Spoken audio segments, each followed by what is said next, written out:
Hello, hello, hello. Welcome to today's episode where I'll be talking about why is Trump so popular amongst so many people, not just in the US, internationally. Like even in South Africa, there's a lot of people who like Trump on all sides of the spectrum, interestingly enough. You will get hard left people who like Trump, and you'll get hard right people who also like Trump. Black people, white people who like Trump. Not everybody, but there are people who like Trump, which is very interesting. He's got the anti establishment appeal. It does seem for a very long time that the United States have been ruled by people who, well, they come from a moneyed background, they go to study at a place like Harvard or what's the other place? MIT. No, did they have an MIT president? No, I guess not. You know, um, and then it's not just that they have a good education, they also, let's say they study law, which seems to be common, then they go into a practice. And then in this law practice, like somehow they just accumulate huge sums. From this law practice, like they meet famous people, like not celebrities per se, but people who with power, like let's say people with accounting companies, people who own industry, captains of industry, these kinds of people. Yeah, and then they just seem to make more money. Like I know for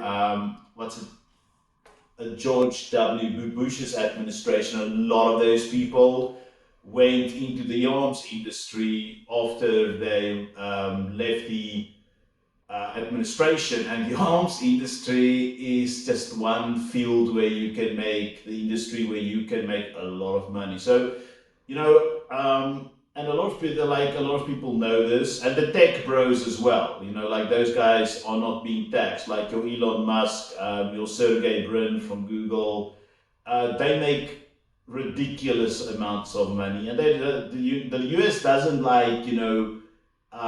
reap a benefit from this. Yes, then when Trump came in and he said, okay, I'll drain the swamp, get rid of this, bureaucracy and these elitists, that worked. Straightforward, unaltered communication. So I don't like Trump, but like I have to be neutral. What I like about Trump is that when he says something, he says it clearly. So, like one of the things that I like about him is, for example, he will say a word. He'll pick a word and he'll say it multiple times. And then he will have like this body language thing, like just like moving off the hand. Like you'll say the word while moving the hand, and then that kind of like creates a psychological anchor.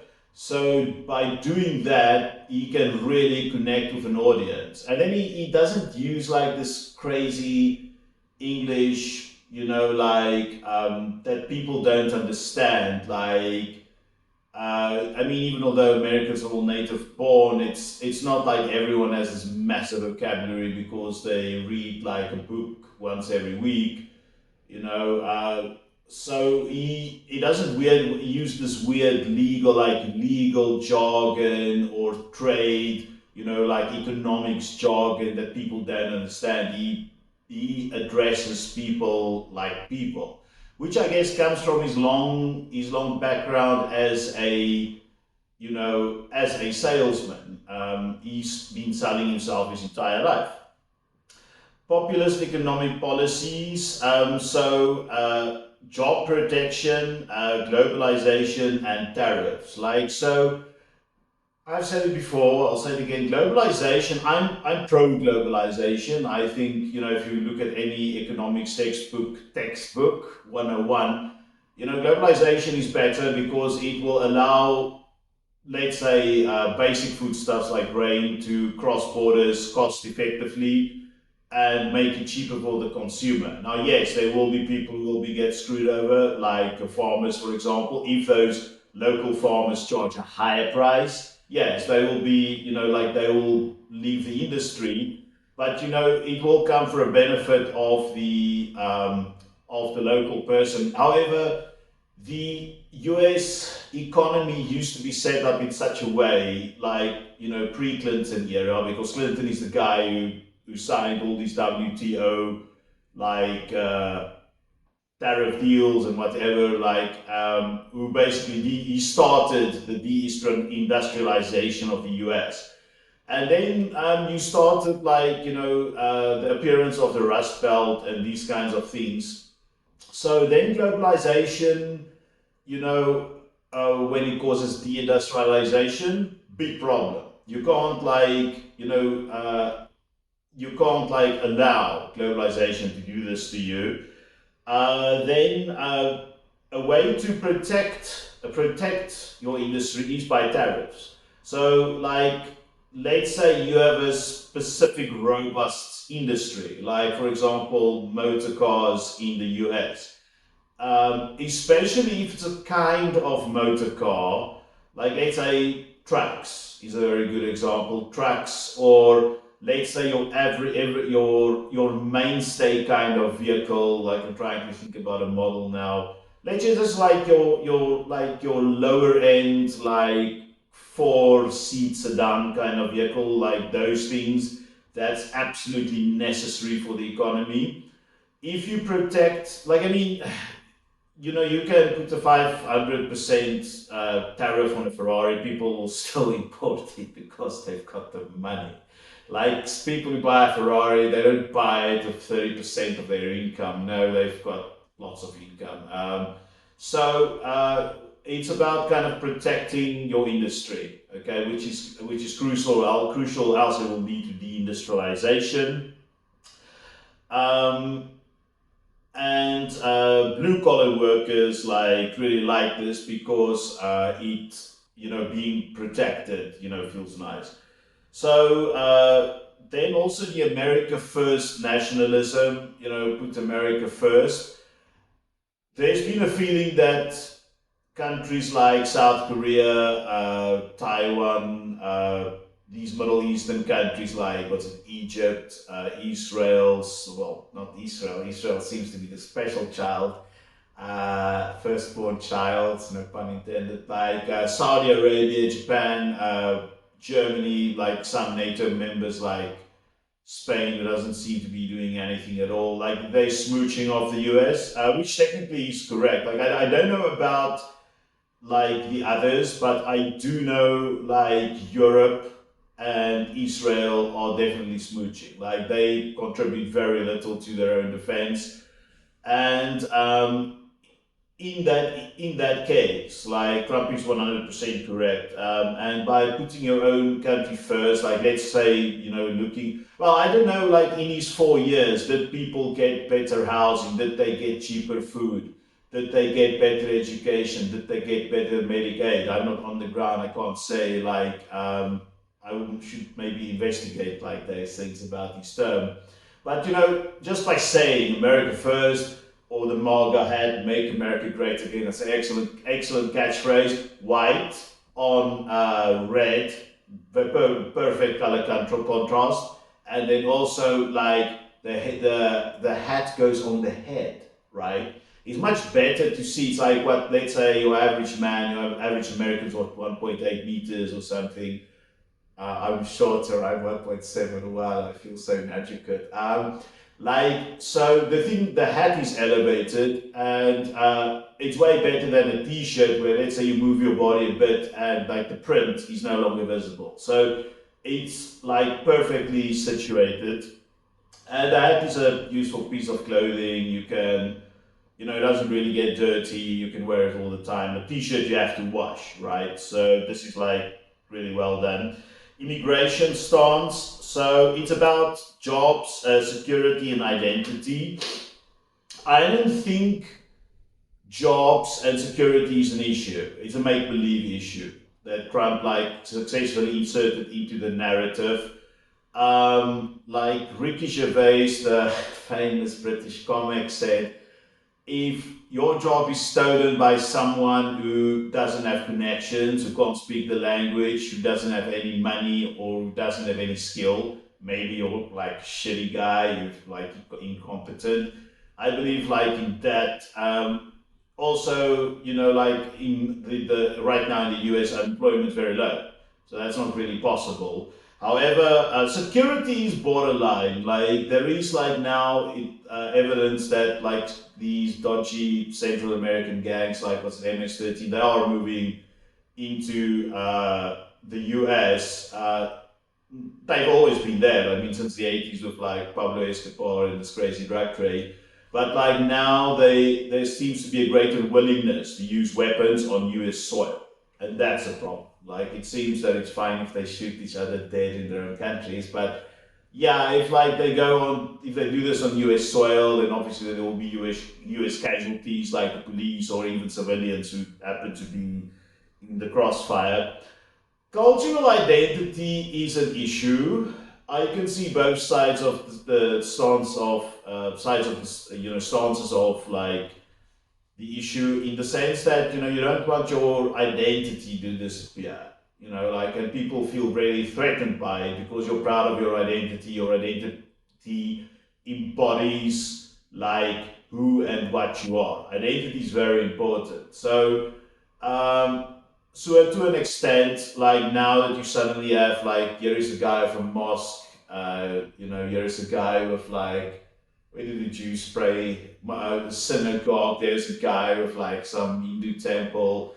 Like there's some crazy Hare Krishnas half naked, chanting in the street. Yeah, that's kind of like disconcerting if you're like this super conservative traditional guy and you're just used to 4th of July and pumpkin pie.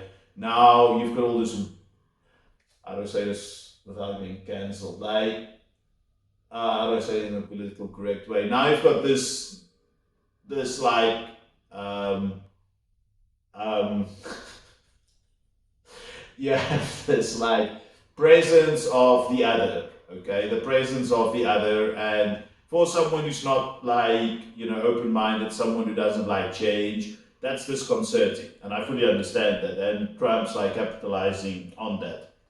Although there's like make no mistake, there's a huge amount of racism going with this, like Ku Klux Klan, what's this other retards, I'm gonna call them retards because many like I can prove it like using facts like the Proud Boys. Yeah, man. Like so, this just gives like MAGA a bad name. Like this is why they can't like break beyond let's say 55 or 51% of the vote. This is why they can't get like a 60% or a 65%. Like you. That's what we in South Africa would call like a like a land swell, like a landslide victory. So you get 65%. Like MAGA can't get it because people are scared of these racists. Skepticism towards the media. Well, look, the media in the US is slanted on all sides. Like I've seen CNN things where they kind of like they throw shade and they throw aspersions like on the right. Like I know Fox does the same, but no one takes Fox seriously. But CNN parades as like a centrist, like normal agency, and it's not. It is not like I remember there was this Time magazine edition. I don't know. It was months. It was weeks or months after 9/11, and I was used to be a subscriber of Time magazine before the time of like internet came a bit later in South Africa. Like, and I got this magazine from Time magazine. The title was "Why Do They Hate Us?" Right. So this is kind of like a retarded like question to ask from a major media organization, professional journalists. So yeah, there is something wrong with American media. I like PBS. I think PBS is like spot on, but it's a public broadcaster, and for some reason they don't get money. So yeah, I can see how people are against the US media. And this is why one of the reasons like YouTube media is exploding is because people are tired of what seems to be manipulation and possible incompetence, just like bias in general. They're tired of journalists who seem to be making consistent thought mistakes. Then advocacy for conservative values. Well, yeah, like your pro-life and these kinds of things. These people will not like compromise because it's a very binary issue. Okay, I know there's like what do they call it? The three exceptions. What's it like? Violation, incest, and what's it? The danger of the life of the mother. But some people don't even want to like compromise on this because what they say is in the script in biblical scripture it's murder, which I understand. Okay, this is like if this is your belief system, it's your belief system, which is fine. I just find it an irony that some of, with the exception of the Catholics, what I like about the Catholics is they're like consistent. They're like, no, this is murder. You can't kill people. But there's many people like on the Protestant side who's like, okay, abortion bad, execution good. Like really. But in any case, this is their belief system. They won't budge, and Marga's protecting that. Then, like support for the military and law enforcement. Yeah, like law enforcement is big for Donald Trump and like these conservative types of people. There's a difference. Like if you go on Google, what can you Google? Like it's like a theory. The difference between like I think it's called five pillar morality theory. Yes, go and Google that five pillar morality theory. If you're a liberal person, you value two of those pillars. And if you're a conservative person, you value all five of those pillars equally. One of those pillars are justice, which conservative people value more equally. So for that, like Trump knows this. So when was it? It was like 85 or something. Yeah, it was a bit like jumping the gun, but like because those people were found to be innocent, like they made a Netflix episode about it, like a series about it, like a while ago, about these five black guys who went and they violated like a woman in what's that place in New York, Central Park. And then Trump took out this massive like paper ad like saying, oh, but they should get the death penalty or like something like that. People who like are into law and order like really treasure it. They treasure that concept. So yeah, this is like a solid like if you're like a MAGA strategy guy, this is like something you always like pay attention to. Um, like some people like his on his economic side, some people like the tax cuts he brought in. Others will claim it's too much, but some people said it was enough.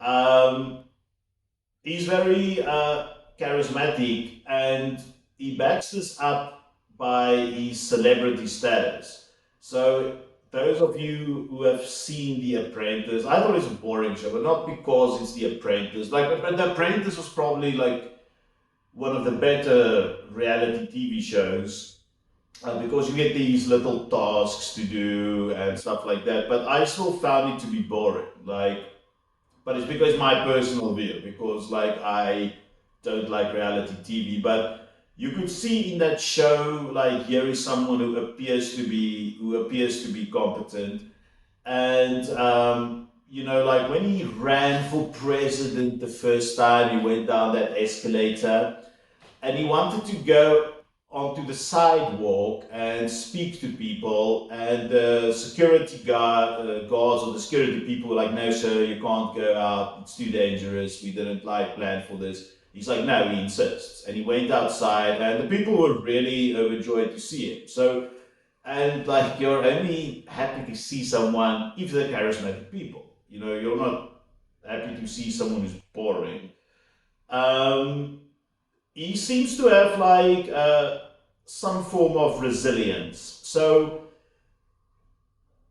this is a typical characteristic of business people is resilience. Like, he gets attacked and beaten down, sometimes like justifiably so, but nothing keeps him down. Like, what was it, that Hollywood access scandal about they grabbed him by the kitten, like, that was, yeah, man, like, if any other man says that you're cancelled, you're done, like, he got away with it, and it's just because of his resilience. He did damage control immediately, was like, back on stage. Like the first time he debated Hillary Clinton, he just like stood there and he didn't know what to say. Like, now he is back in form and he seems to be able to get his message across. He focuses a lot on US independence and sovereignty. So, for example, there's a lot of people, it's not just the US, it feels like it's an international thing. We even spoke about it in South Africa, the Paris Climate Accords. To an extent, it feels foisted upon the rest of the world. Okay, look, I think it's extremely necessary. I think it needs to be done. It is, I've been talking about climate change for like 2 decades now, but it's the way it was done seemed to favor like European, like developing countries in general, and European developed countries in general, and European countries in particular. And of these developed countries, even some of them, the structures of their economy wasn't ready, like both China and the US, which also happen to be competitors, like huge competitors for on multiple fronts: economic, political, militarily, technological, culturally, and like there wasn't enough compromise, or rather, compromise is a bad word because compromise means you went for the lowest common denominator. Like, I like what's that book? The Seven Habits of Highly Successful People. Like, what the guy says, I think it's one of the last chapters, because the first half of the book is about how you should like act in the world, and the second half is how you should act with, or you with yourself. The second half is like how you should act with people. And one of them, he talks about the win-win situation, and win-win comes with creativity. Like, to think about a creative solution for a mutual problem. And I feel the Paris Accords didn't really. It's just like cut your ambitions. Like, it's kind of like simplistic. Like, okay, just put the catalyst. Oh, I can't say that word. The platinum thingy that like reduces emissions. If you like, put it in the fumes coming from a gas engine, like that thing that reduces the poison or takes out the carbon. They just like, okay, increase like that thing and cut your energy use. Like, yeah, sure, it will help, it's great, but like, you know I think they could have been more creative, like saying, okay, we're going to create this fund, everyone pays into the fund, and we're going to create climate solutions. Then promotion of individual freedoms. So for me, a big thing, because I'm kind of libertarian, like in most of I've got a mixed political view. I'm totally centrist. I think going even just leaning towards one thing is maybe too far. Like, I prefer being totally centrist, and people can criticize me for that. There's like a group of people, they call themselves now radical centrists, and it's because we as centrists feel we're being like unfairly attacked from the left and the right because we're not as aggressive as the other ones. Like, we're just trying to find consensus. Why did I go off on this tangent? In any case, like, uh, but a lot of centrists are also kind of like, libertarians or anarchists. So the COVID thing was very traumatic. Like, now suddenly you're a prisoner. Like, you have to wear a mask. Even if you're freaking in a forest or a beach. I remember, like in South Africa, people had to wear a mask on the beach. Like, really. that was so retarded. And yeah, like some of these masking policies, uh, apart from like this physical thing that's like uncomfortable on your face, we're talking about people who got kneecapped economically because they can't go out. You know, your lower income people, they got kneecapped in the world because like now they can no longer do their hustling job. And once again, Trump actually now attracts lower income voters, and it was because like of this COVID that was handled very badly by some of your left wing governors in the US. Too much freedom being restricted. So, frustrated voters, Trump basically connected to frustrated voters, where it's people who voted Republican, either Republican or Democrat, or even alternated between the two for their entire lives or multiple elections, and now nothing changes. Your life, the American dream seems to be dead, and Trump promises, he hasn't done too much in his first term, but he promises like in the second term he will fix this and everyone will be happy. And well, saying you will break with the status quo that seemed to be like the thing with both bodies to come with a third way. Trump, to a certain extent, okay, he hijacked. Okay, hijack sounds like a bad word, but let's say he took control. That sort of also sounds bad. Like, let's say he commandeered the Republican Party to come and look at this third way of like this new broad church. He has successfully done that. People who just want change. Then the anti-woke thing. Now, I want to make a video about woke because I think it's neither good or bad. I think there's like woke is a very, very complicated, issue with many nuances, and um, it can be done either very badly or it can be done well, like depending on the practitioner and the observer. Both have to have a mind adjustment. But in many cases, woke was done in an absolutely ridiculous way, and it gained traction. Even the things that were, like fake stories. Like I remember, what was that story? It was also gross. It's false news. It's fake news, by the way. It was, these furries, these like people who.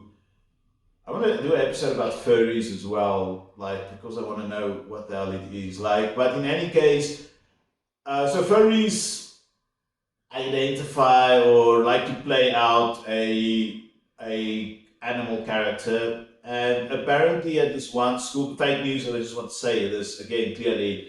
Apparently, like one of them asked for a sandbox in a school, in a public school, and yeah, it's stories like this that find traction and freak people out. So Trump then immediately just hatched onto this and said, okay, well, look, I'm for everyone who's against it. And that includes a huge amount of people in the middle who basically rightfully view like extreme events as, unacceptable. Like, for example, there will be like this cultural appropriation thing as well. Um, the people, the advocates of cultural appropriation, they themselves, I believe, didn't fully understand it, and they themselves they didn't create a strategy, and they didn't like fully comprehend what they were doing. And yeah, like for example, there's like let's say I eat a burrito, Okay, am I now am I now appropriating Mexican culture? You know, like that's absolutely ridiculous. One can have a greater conversation about, let's say, it's Halloween. If it's Halloween, can I, as a South African, wear a Halloween costume, or will it be appropriating American or Anglo-Saxon culture? You know, like while I'm doing Halloween, which is this like American Anglo-Saxon thing, can I wear what do you call it, Dia de la Muerte skull painting on my face, or will I again be appropriating Mexican culture? You know, if you write an article, like a blog post on it, and you come forth, like let's say you're taking the pro stance that cultural appropriation is wrong. If you write a thoughtful article backed by facts, you know, on a blog post, or you know, you make a YouTube video about it, fine. You know, like I think very few people, like if you are, you know, articulate, and you have some empathy, you know how to do, like you know how to communicate with people, you have some experience in communications, people will listen to you, and they won't necessarily dismiss everything you say, and you may actually convince them. But then there's other YouTube videos who go viral, and then is this person screaming at someone else like, "Ah!" Like, "You're appropriating my culture, blah blah blah. How dare you? I've suffered for 400 years, blah blah blah." But then it is not this person who suffered. Then you know this person has never suffered in their life. It's someone from upper middle class background. You know, they just like they got this idea, and then they scream hysterically at someone else, you know, in a public place, like freaking on an aircraft, or, you know, and it's not just cultural appropriation, it's all of these strange things that maybe not strategically the best idea for left wing people to embrace. You know, they've like embraced these things, and now it made them look bad. There's a much there's a much better argument, like let's say if you look at Black Lives Matter, there's a better argument to say, okay, let's look at police brutality. You know, let's invest in, because actually this is the winning formula. If you don't just look, okay, now I'm going to sound like a right wing person, but if you like, okay, instead of saying you don't need to say all lives matter or Black lives matter, because the crux of the problem is, okay, more black men die in police confrontations. So then there's two things you should look at. The biggest one would be like, you know, police malfeasance or brutality or incompetence or lack of training or whatever. That will be the biggest one, because this is what's actually causing the death. Okay? We don't look at poverty first when, like, let's say someone dies from tuberculosis, like, because they were poor. Okay? I know here is two factors at play, but, like, you know, before we look at the poverty, we first look at the tuberculosis, like how did it affect his body? Is this a new strain? You know, this is like the first thing you do. So you will go with, like, let's say a Black Lives Matter thingy, and you will go and first look at the brutality itself, the violence, the mortal violence itself, and then you will go after that point has been made clearly and understood. Then you will go on to, let's say, racial disparities.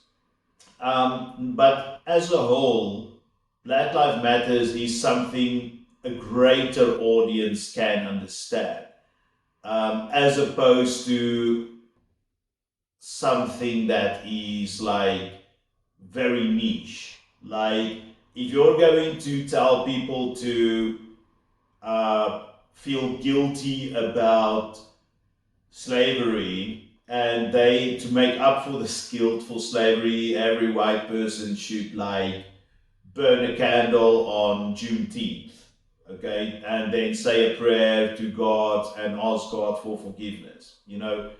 Um, that's going to go down badly. Okay, that's not something you want to do. Like rather, go for something that's practical, so you can.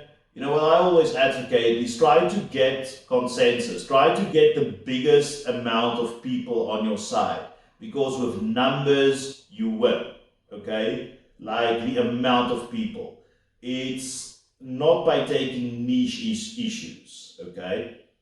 Um, so then the next thing I want to talk about is the deplorables.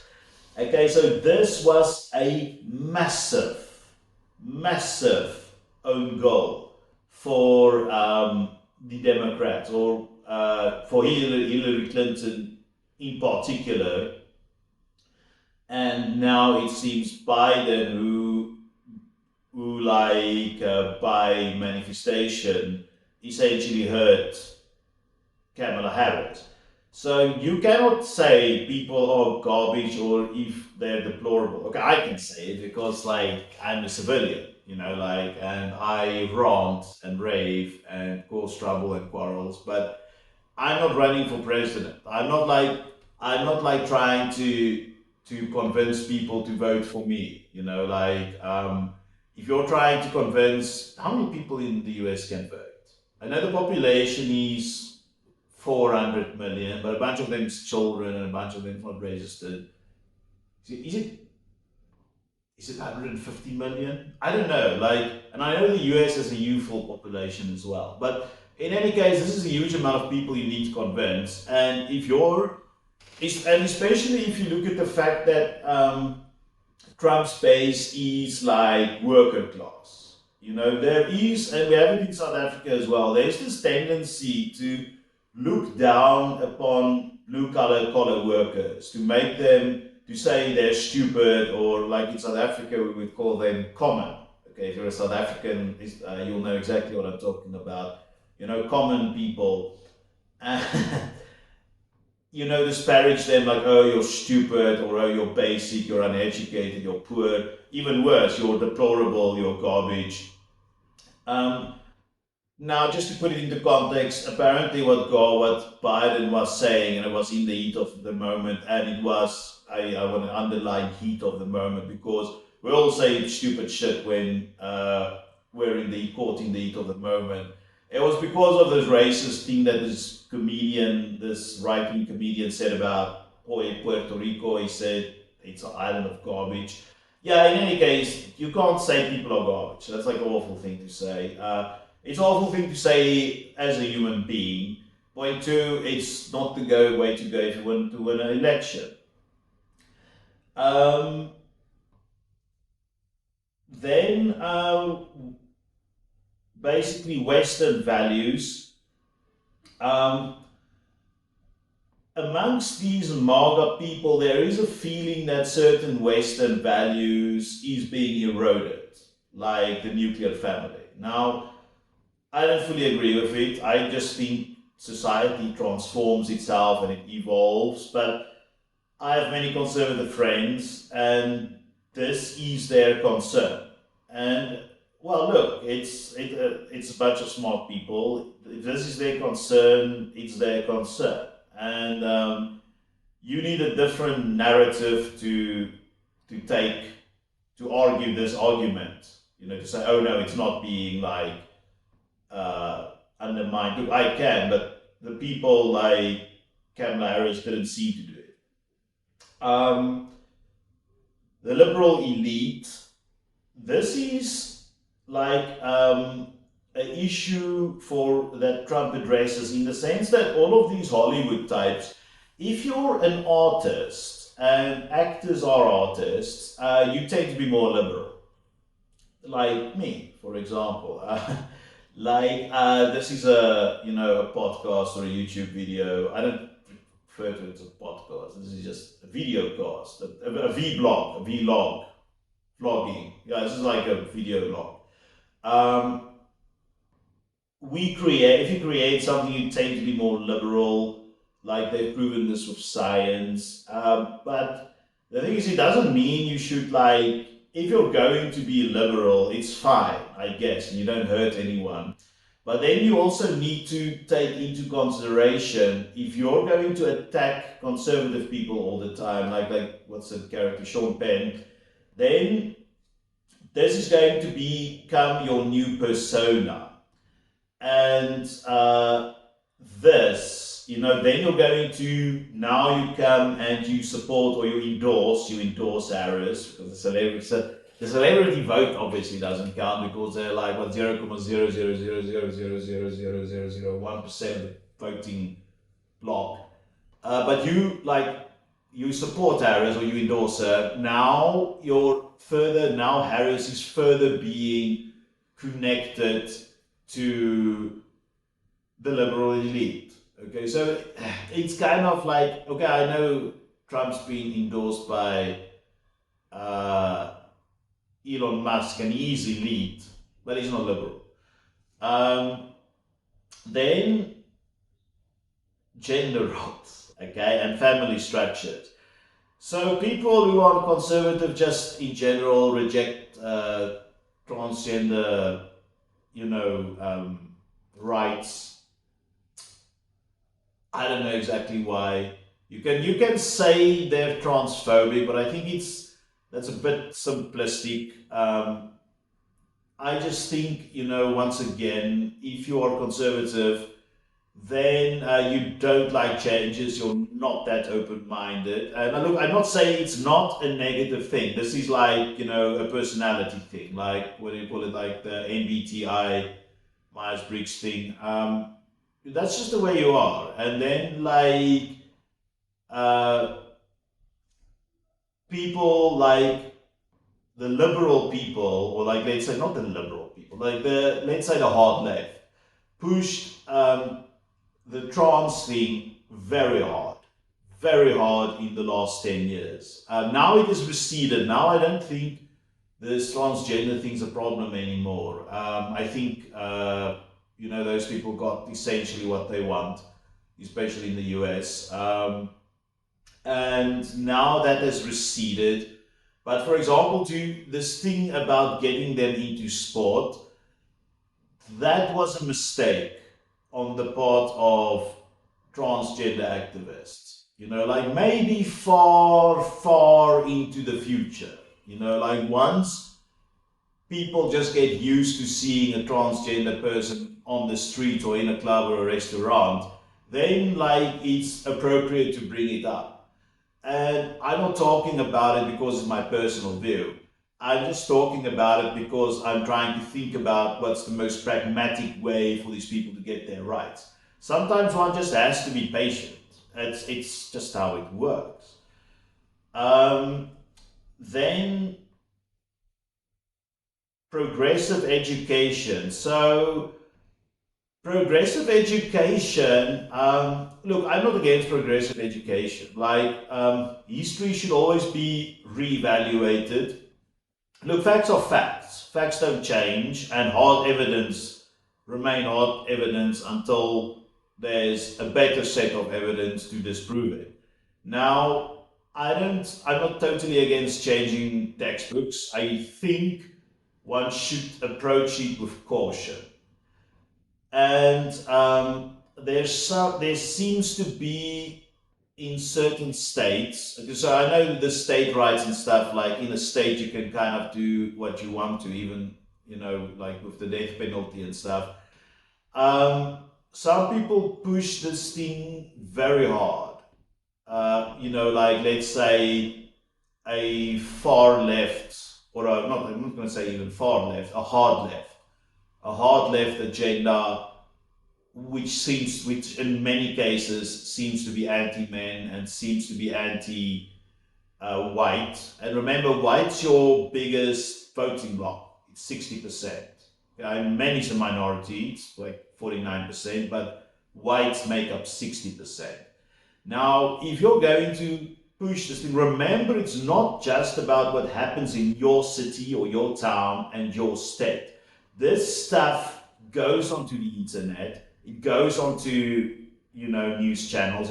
It goes onto the satellites into the space and floats around. Other people know it, and other people may perceive it as a threat if this message is picked up and now suddenly a local activist in some super conservative Texan town is pushing it.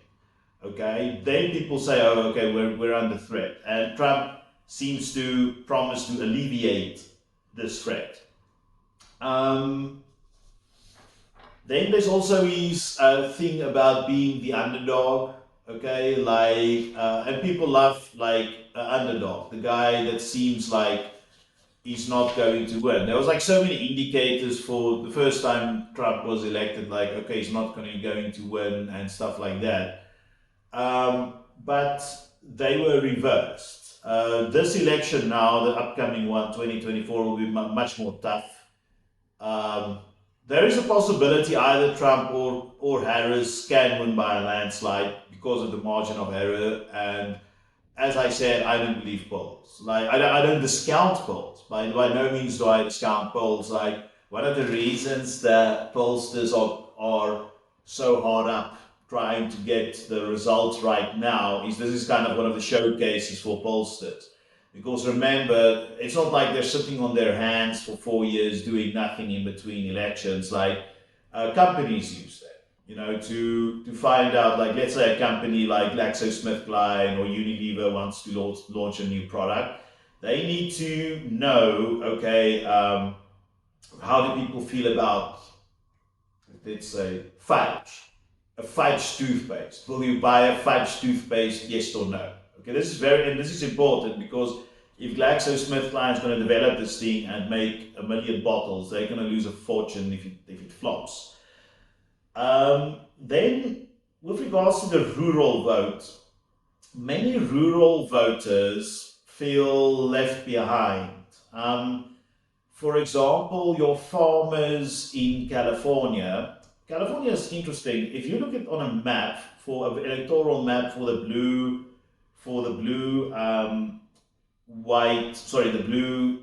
the blue red layout, then you'll see the entire map is red except your cities. And it's because California, point one, is very sparsely populated, but point two, the farmers, the people who do live in the sparsely populated areas are farmers, and farmers are usually conservative. And then you have this water right issue. California's got it's going to be one of those places to watch for. Um, that's going to have big water issues. Like I will advise Californians to move away to places where there's more water, because states where there's more water, because your property value is going to lose value within the next 10 years. So go to places where there's water and sell your property now. Well, you can get a good price. Okay, I'm stupid. I'm just saying that. But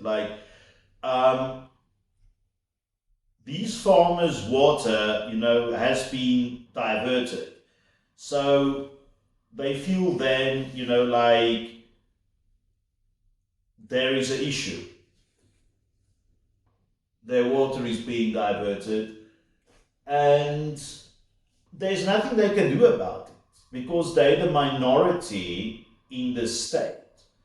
So there's nothing to be done. And yeah, it's like a big issue for them that now there's water laws of the cities. Look at how obviously the cities need water, right? Like you can't give the farmers all the water they want for their crops and bring this massive water restrictions for the cities. Well, they can always go desalination, I guess. Nuclear powered desalination is probably the future, not just in California. All countries should do this, countries of money. Like go install desalination plants in dry areas. But obviously, once again, with the internet, this is not where it ends. These farmers also have their own YouTube groups, their own spheres where they communicate. And they will say about how unfair they're being treated by the city. And it's not just that, it's also let's say farming subsidies, that's big. farmers, and like let's say another good example would be like let's say farmers on the border area, like in Texas or Nevada, the farmers on the border area of Mexico. If these people are restricted, like in some way, and they cannot defend themselves, once again, like they are a massive minority, like they may not like move the electoral outcome too much in a place like Houston, but once again, their message will go onto the internet and it will be picked up in a place like Wyoming where there's much more farmers and which is much more rural. Like, and they will then become more conservative or more MAGA, pro MAGA than they already are. But let's talk more about this. I've run out of time. I need to do some other things. Bye bye.